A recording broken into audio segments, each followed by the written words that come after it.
In today's video, I'm going to teach you how to add tags in Kit. Tags are a simple but powerful way to keep your subscribers organized so you can send the right messages to the right people at the right time. Think of them like labels you stick on different groups of subscribers to remember who they are or what they're interested in. In this walkthrough, I'll guide you through creating a brand new tag inside your Kit account step by step so you feel confident doing it on your own. First, make sure you're logged into your Kit account and you're on the main dashboard. From there, look for the Grow section in your navigation. Go ahead and click on Grow and then select Subscribers. This is where you'll manage your audience and all the details associated with them.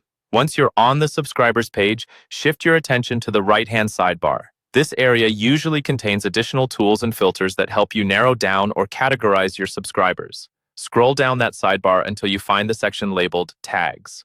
This is the area where all of your existing tags will live, and it's also where you'll add new ones.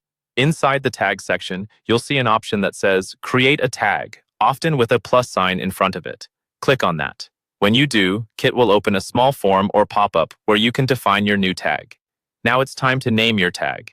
This is more important than it might seem, because clear tag names will keep your account organized as your list grows.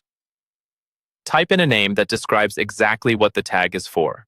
For example, you might use tags like new subscribers, webinar attendees, or VIP customers, depending on your business and how you plan to segment your audience.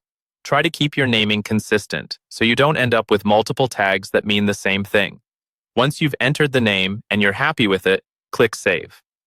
Kit will immediately create that tag and add it to your tag section on the right-hand sidebar.